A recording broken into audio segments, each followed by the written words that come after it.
Este programa es presentado por Banamex, Deloitte y el Tecnológico de Monterrey.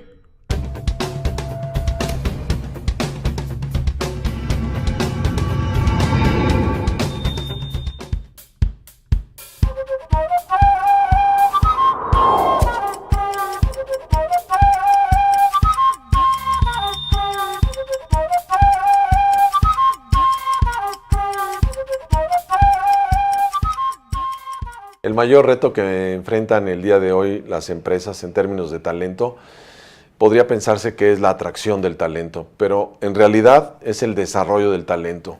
Cómo desarrollar las capacidades del talento a efectos de que puedan contribuir de una manera muy importante con el desarrollo y las soluciones de los problemas de nuestros clientes.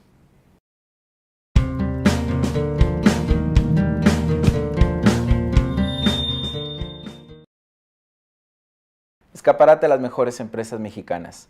Hola, mi nombre es Pablo René Ramírez y soy coach de las mejores empresas mexicanas. Y hoy tenemos el gusto de tener a Roberto Velasco, quien es socio líder de la industria de la construcción, hotelería y bienes raíces en Deloitte. Roberto, mucho gusto en tenerte aquí y gracias por tu tiempo. Buenas tardes. Y el tema que vamos a platicar con Roberto es real estate. Y para empezar, Roberto, ¿cuál es el panorama del sector de la vivienda en México? ¿Es buena opción para invertir en México? ¿Qué está pasando en el país? Primero, yo creo que tenemos que ver es si México conviene invertir en México, ¿no? Desde el punto de vista de la macroeconomía en los últimos 10, 20 años se ha mantenido bien, el tipo de cambio es uniforme a través de los años. Podemos ver que el crecimiento prospectivo para México es mucho mejor que, vamos a tomar en cuenta Europa, que está decreciendo su PIB. Vamos a hablar Brasil, que tampoco está creciendo como se esperaba. Entonces, yo creo que la gente o los inversionistas van a empezar a ver a México, ¿no? Se están haciendo bien las cosas. Entonces, yo creo que es un momento ideal para empezar a pensar a México como un lugar de inversión, ¿no? Vamos a hablar ahora en términos del gobierno. A la luz de la promulgación de las reformas estructurales, la ley antilavado, ¿qué aspectos del esquema de negocio deben revisar los desarrolladores, las instituciones financieras, los inversionistas, de manera de que puedan alinear sus objetivos con lo que está decretando y lo que está transformando el gobierno federal? Además de la inversión en México, el gobierno está haciendo las cosas. ¿Qué está haciendo? Vamos a poner muchas de las reformas estructurales, la financiera, la energética, la educativa, etcétera. Entonces el gobierno está haciendo su trabajo. ¿Qué otra cosa? La parte de la vivienda. En la parte de la vivienda salió el Plan Nacional de la Vivienda el año pasado. Entonces, ahí empezaron a existir algunas cosas medio, vamos a llamarle raras en las construcciones, ¿no? Es decir, se pensó que unas empresas medianas iban a empezar a crecer e iban a completar la demanda de la vivienda. Es decir, se plantean que se necesitan alrededor de 9 millones de viviendas, ¿no? Entonces, la demanda existe. Los institutos como el Fobiste, la parte del Infonavit, están dando créditos. Entonces, también existen los créditos. Entonces, yo creo que no hay problema en la cuestión de la demanda.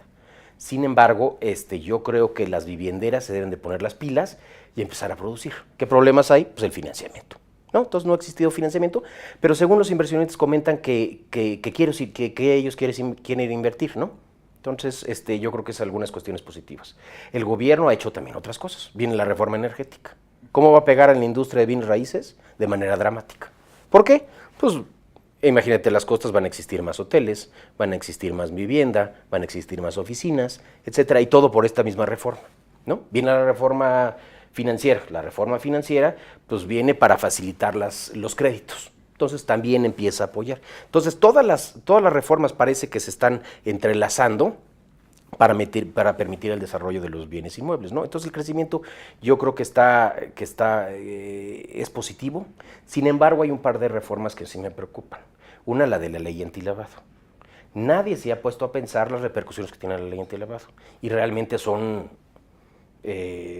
muy importantes, ¿no? Desde dar aviso a las autoridades, desde limitar los pagos en efectivos para adquisiciones de vivienda. Entonces, esas cosas están inhibiendo de alguna manera las transacciones de los bienes inmuebles. ¿no? También viene siendo, además de eso, la reforma fiscal que le pegó a muchas empresas, entonces apenas están empezando a medir los impactos, ¿no? Pero creo que el gobierno está haciendo las cosas que no se habían hecho en los últimos 20 años, creo que lo está haciendo y creo que van a mejorar mucho las cosas. Roberto, acabas de mencionar algo muy importante que me gustaría que ampliaras. Comentaste que hay algunas reformas que no están apoyando en este sentido el desarrollo de este sector. Uno de ellos es la ley antilavado. ¿Nos podrías comentar qué está pasando y cuáles son tus sugerencias al respecto? Mira, eso te lo podría aclarar con un simple ejemplo. Tuvimos un desayuno hace un par de semanas y alguien nos preguntaba, oye, pero van a bajar mis ventas, ¿no? Porque no puedo aceptar en efectivo. Y dice, no, pues nada más tendrías que hacer una investigación más a detalle de estas personas que te van a comprar, ¿no? Oye, pero si me depositan $1 millón en efectivo, pues ni modo que no venda la casa. Y la respuesta es, no tendrías que vender la casa. Si vendes la casa, estás yendo contra la ley. Ahora, ¿qué es lo que tendrías que hacer? Sería la siguiente respuesta. Es regresar el dinero, $1 millón.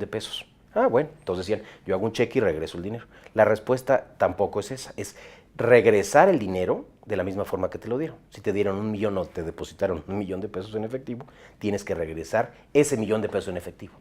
Entonces, si vemos esto, está siendo restrictiva de todos lados. La gente está tratando de utilizar menos las tarjetas de crédito, están utilizando más el efectivo. Entonces, eso tiene que ver, para mi punto de vista, es un efecto contraproducente a lo que viene siendo la reforma fiscal. Ellos quieren recabar más, y si la gente está utilizando la informalidad y no a través de bancos, etcétera, pues va a ser contraproducente esta reforma, ¿no? Hablando de la gente, en términos de la clase media y cómo está creciendo en nuestro país, y nuevamente al respecto del sector inmobiliario, ¿cómo se deberá desarrollar este sector en el país en los próximos años? Y te pido que nos hables de retos y oportunidades. Algo importante es, México es un país joven. Además de que es un país joven, es más o menos según cifras del INEGI, se maneja que cerca de 45 millones a 50 millones de mexicanos están en la clase media. Eso les permite tener acceso a vivienda. Además, el gobierno está dando subsidios para la adquisición de vivienda. Entonces, es un país en crecimiento, ¿no? Vienen las inversiones, está la parte del Bajío con las automotrices. ¿Qué está? Esas automotrices necesitan oficinas, necesitan parques industriales, necesitan vivienda, necesitan muchas cosas, ¿no? Entonces, existe todo ese reto de cubrir esa demanda que existe, ¿no? Entonces, las oportunidades, como lo que habíamos comentado, son muchísimas. Entonces, ahora nos vamos a los retos. ¿Cuál es el principal reto aquí? Obtener financiamiento, ¿no? Si no existe financiamiento de los bancos y de otras instituciones, nadie va a poder absolutamente hacer nada. Entonces, existen programas del gobierno federal, porque yo pienso que ellos están diciendo, si no existe dinero, las empresas no funcionan, no pagan impuestos, no aumenta la actividad financiera en el país, no se crean recursos, etcétera, y se hace un círculo, no se hace un círculo virtuoso, ¿no? Entonces, ese financiamiento, y existen muchos programas que está haciendo el gobierno federal para que las empresas obtengan financiamiento de una manera barata, y después de que en poco tiempo se pueden ir a la bolsa, que si lo vemos de alguna manera las empresas están asustadas, es decir, piensan que es muy caro entrar a la bolsa, y al contrario, las tasas que se obtienen en la bolsa son mucho más bajas que las que obtienen en el mercado. Roberto, mencionaste algo ahorita que te pido que nos amplíes. Dijiste, no es tan caro salir a la bolsa y puedes obtener mejores tasas. El entrar a la bolsa no es tan difícil, ¿no? Porque se necesita gobierno corporativo, pero eso poco a poco se va formando en la compañía. Necesitas entrar en controles. Ya después de que tienes eso, entras a la bolsa y los préstamos son más baratos. Se ha comprobado que por lo menos son 4 o 5 puntos menos lo que tú pudieras conseguir un crédito en la bolsa que afuera, ¿no? Entonces, y eso está creciendo, y eso está creciendo poco a poco.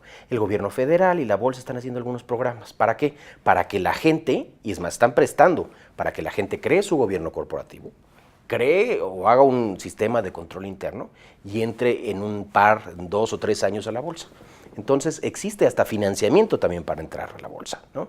Yo creo que es interesante y se deben de tomar en cuenta.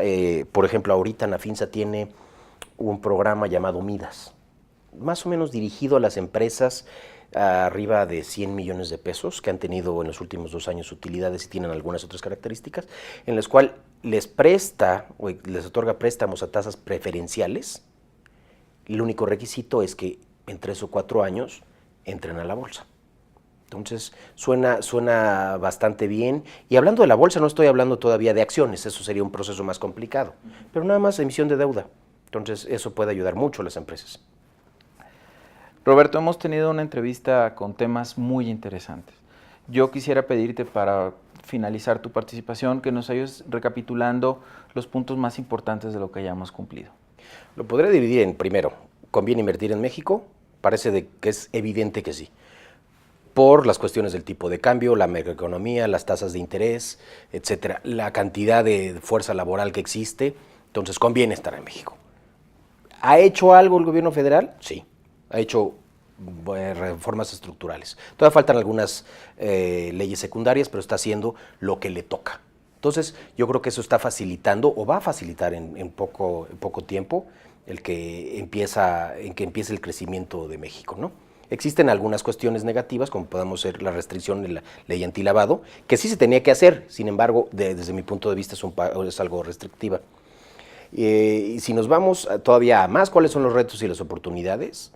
Los retos principales es el obtener financiamiento. Para eso tenemos parte de la reforma financiera que va a ayudar un poco.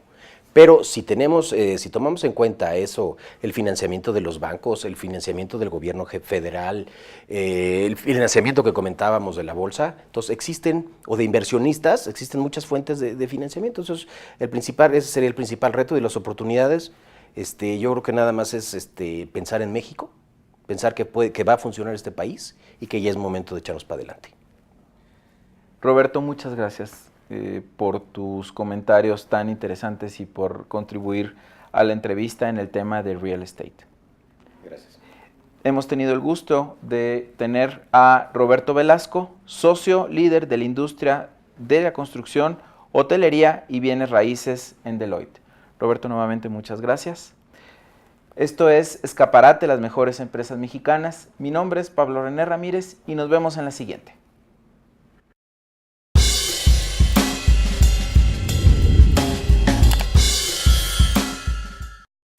En este episodio de Link Empresarial, te traemos una aplicación para ser más eficiente con tu tiempo, Hours.